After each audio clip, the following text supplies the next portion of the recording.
Yo, what is going on, everybody? It is Grip and Rip Sports Cards back here with another video for you guys today.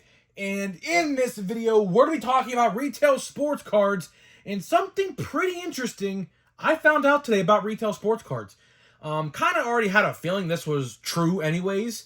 But now it looks like I can finally say it's true, and based off of what I see in person and online, yeah, there's definitely some truth to it. So before we get into that, thank you so much for joining me on this video. Can we get 100 likes minimum on this video? That would be awesome if you guys can do that for me. That is the like goal of today's video, 100 likes minimum. And speaking of growing the channel, guess what, guys? We hit 7,000. So thank you so much for helping me hit 7,000. Hopefully, my goal for 2024 is 10K. 10K is absolutely reachable in 2024, and I believe we're going to do it. I definitely believe we're going to do it. So I'm going to announce this giveaway one last time. This is the last time I'm going to say it. I'm going to start reading the comments and submissions, and we will have a winner probably by Friday, and I'll have the pack shipped out sometime next week. I don't have bubble mailers, I don't think, so that's a problem. I'm going to have to buy those sometime this week. But yeah, you get what I'm saying. So we're doing a giveaway, all right? We're giving away Hobby Packs of Series 2. All you got to do to enter, and make sure you follow all the steps, because I'm going to check. Be subscribed. Like this video. Turn on post notifications for all the content on the channel. And last but not least, leave a comment in the comment section on who your all-star representatives were on your favorite team. I'll pick the winner once we hit 7,000. Like I said, already hit 7,000, so make sure you have all your comments, make sure you're subscribed, hit that bell, like, all that stuff, because I'm going to have a winner probably on Friday. It's probably going to take me a few days to announce this giveaway, because this giveaway was a very long one. It took a long time. So hopefully I have a winner. I'm going to just skim through the video comments and stuff like that, just to see who's commenting and what they have to say and things like that. So yeah, so there's that. And of course, last but not least, Christmas merch is available now. Link in the description below. If you want to rock Christmas in style with a Grip and Rip shirt, we have a Grip and Rip Santa. We have a baseball with Santa hat, a gingerbread. You know, we got the whole shebang going on. We got the whole shebang going on this holiday season. So we already had a lot of people buy the Santa Claus shirt. Thank you so much to whoever who did already. It's not too late. They ship in like 3 days. That's how long it took me to get mine. Like 3 days max. So, yeah, there's that. So let's get into the topic at hand. Let's get into the meat and potatoes of this video. Retail sports cards. Every time I talk about retail sports cards, I always start out by saying this. I love talking retail sports cards. Retail sports cards, like the discussion as a whole, whether it's good, bad, ugly, whatever, is probably my favorite discussion to talk about, because retail sports cards change all the time. They change all the time for the good, the bad, the ugly, the highs, the lows, the ups and downs. They change constantly. Unlike Topps, who releases like 10 sets in a span of like 2 weeks in December, which happened last year. Thank God that's not happening this year, right? Unlike that, retail sports cards change. And I found something out pretty interesting today.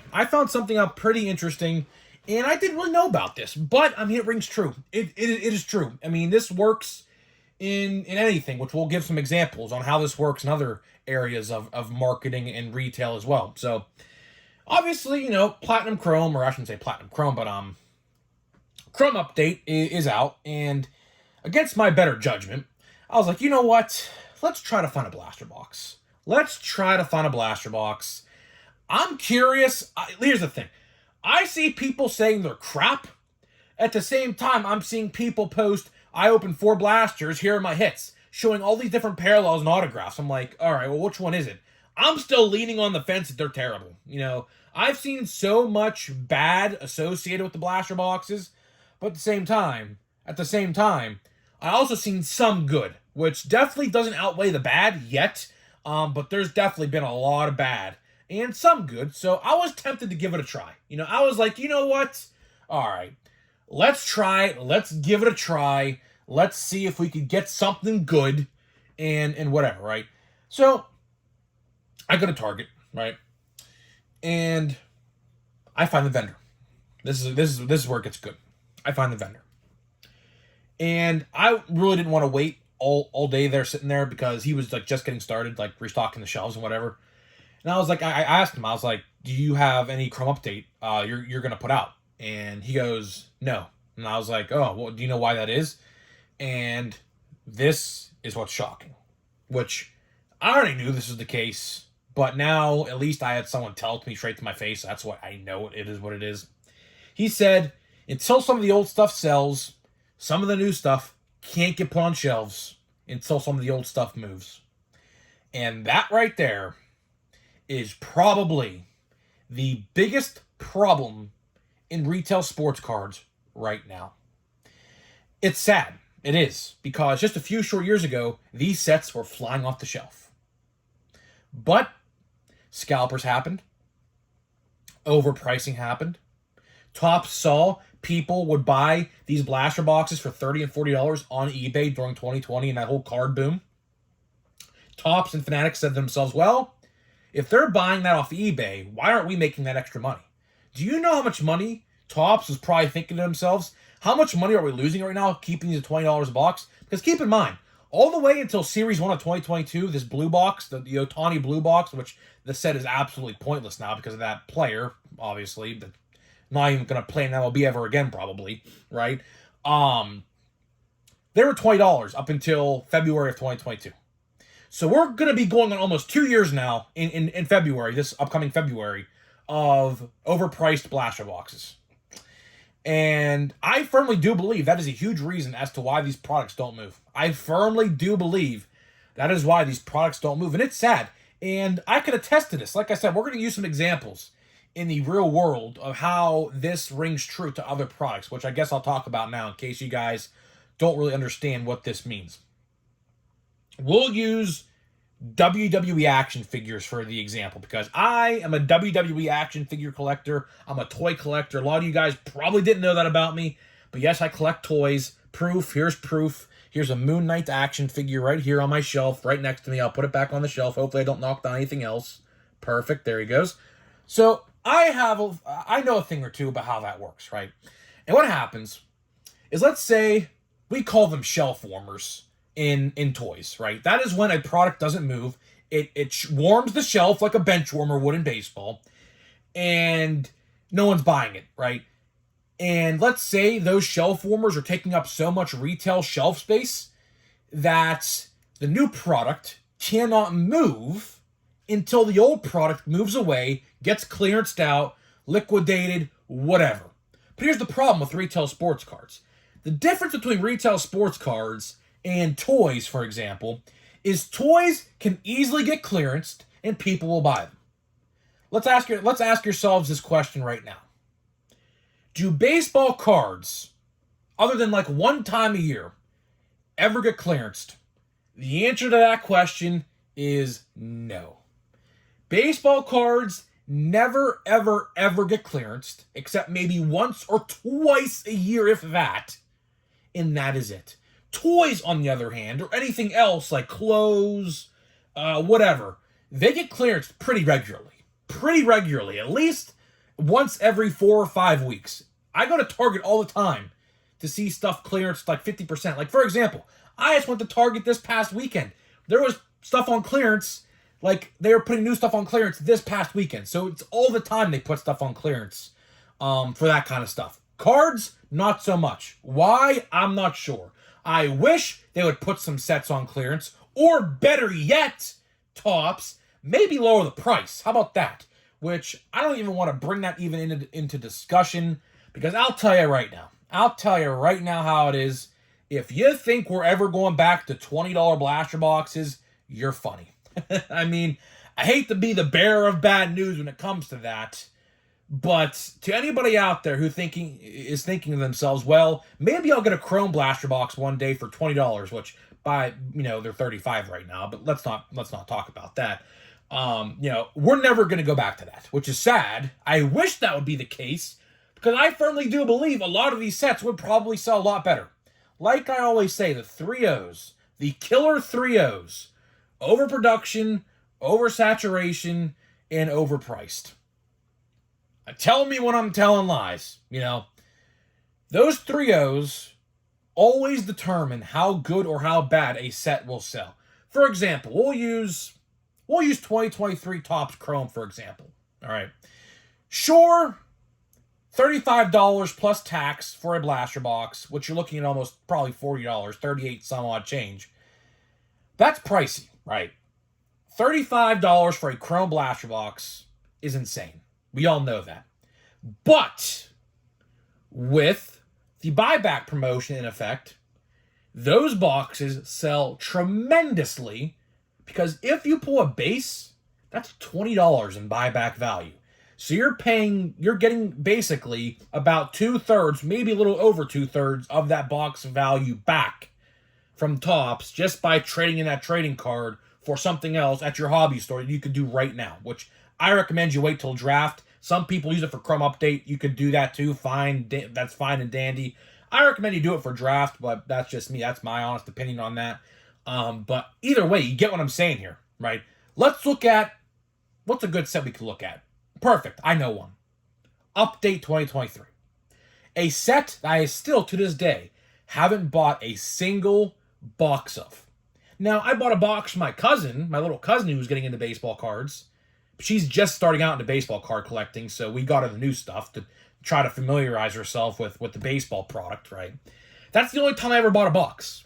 I have not bought a box of Update for myself ever. Not a pack, blaster box, jumbo pack, jumbo hobby pack, nothing. Do you guys remember what happened with Update? It should be still fresh in your minds. Update, for whatever reason, Topps decided to lower card counts on every product except one, which is the jumbo box, which I find that kind of weird. Don't know why. But either way, the point still stands. They took out 15 total cards in blaster boxes of Update. And they replaced those 15 cards, plus the manufactured relic, by the way. They took out the manufactured relic, too, by the way, which a lot of people use that as a selling point for the blaster boxes. They put Halloween cards in Update. Now, is this a good move? Was it a good move? To an extent, yes. I will say this, though. Putting holiday-themed cards, like Halloween cards, for example, in that product, when you could open that product up all year round, is kind of bizarre. I think next year, if they're going to use this plan of approach, or even with Series 1, because I can promise you right now, Series 1, I can almost promise you this, is either going to have St. Patrick's Day cards, Easter cards, or Valentine's Day cards. I don't know which one, because all those three holidays all are around the same time as a Series 1 release. But, now that I think about it, Valentine's Day is probably out of the question because Series 1 comes out that week.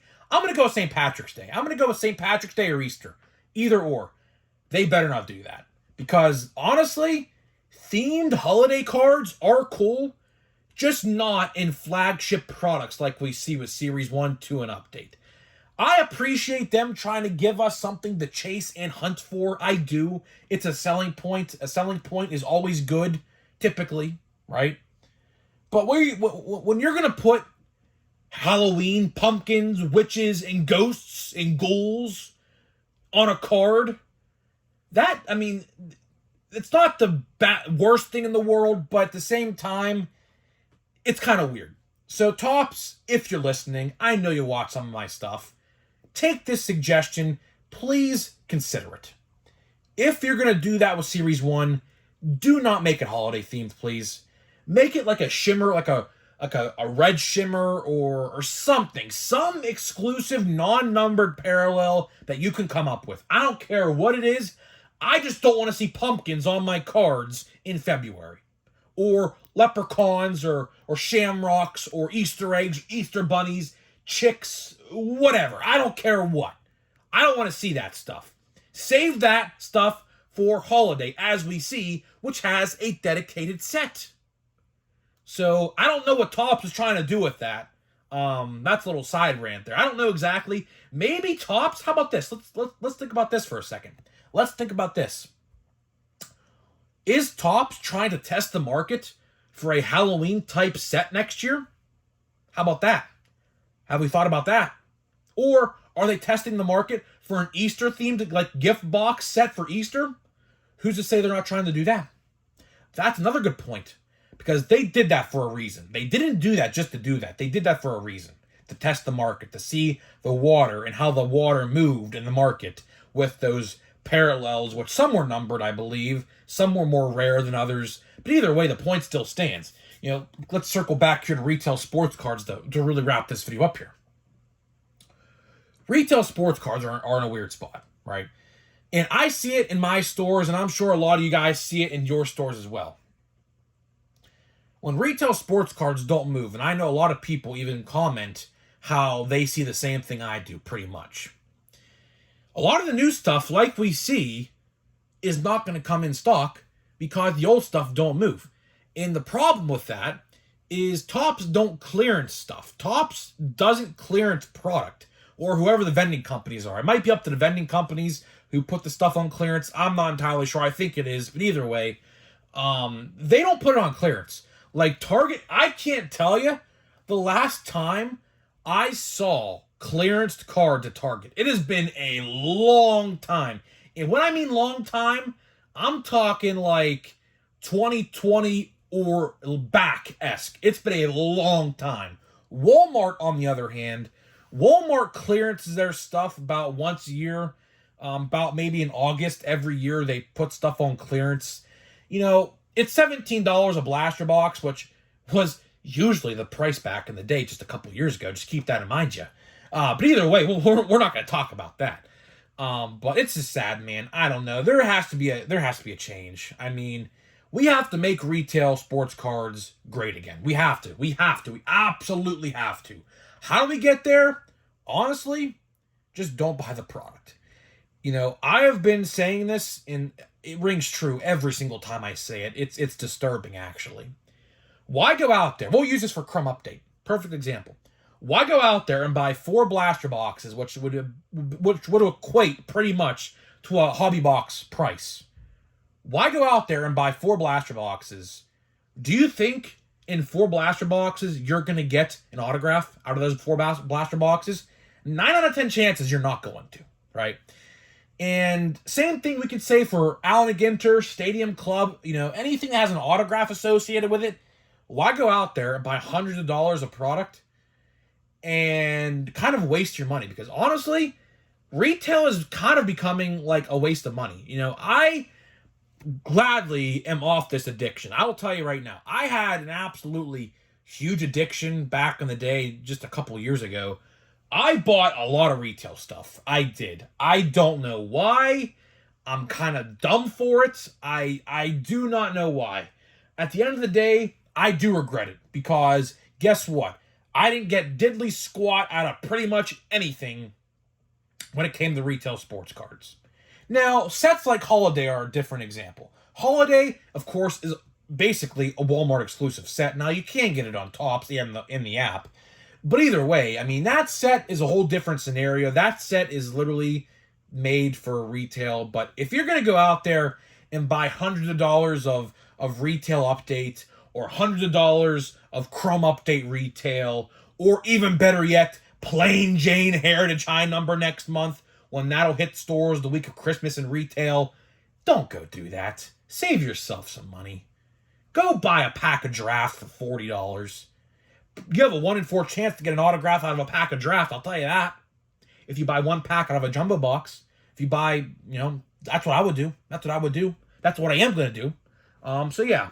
So hopefully you guys enjoyed this video. I'm pretty much done talking here. Let's get into a pack of Crumb Update. I will say, man, I always say it with Crumb Update, and I'll say it again. Crumb Update has treated me pretty well so far. Don't know. This pack feels thick, by the way. We might have something in here. I could just feel it, just based. Like, here's the thing with loose packs, by the way. You can kind of tell just based off of holding it, there's going to be something in here. So we're going to see. My prediction is there's going to be a parallel or autograph in here. I can just tell you by how it feels. Some packs feel heavier than others, and those packs usually contain like a something. We'll see. Let's see. So yeah, there's a refractor. Yeah. So another refractor. Now, could this be an autograph? I Do not think so? We'll see, though. We'll see. So, Colby Allard, I see. Is that a Blake Sable? That is a Blake Sable. That's pretty cool, man. Blake Sable. I've been high on Blake Sable all year long. Pirates should have never got rid of him. Drew Maggi. Hey, that's pretty cool. And Luis Arraez, the batting winner in the National League. Another all-star card. So, yeah, I mean, we've been pulling a lot of refractors. I don't know. Someone please tell me in the comments. I'd love to know this because I don't know this.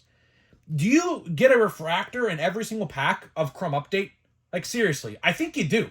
Every pack I've opened, legitly, I think has had a refractor in it.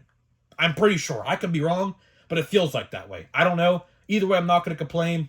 That was a decent pack. Drew Maggi, Pirates legend. Not even on the team no more, but Pirates legend nonetheless. Blake Sable, another Pirates legend. Luis Arraez, the NL batting crown champion. Either way, I'm getting out of here. Let me know what you think, and I'll see you guys in the next video.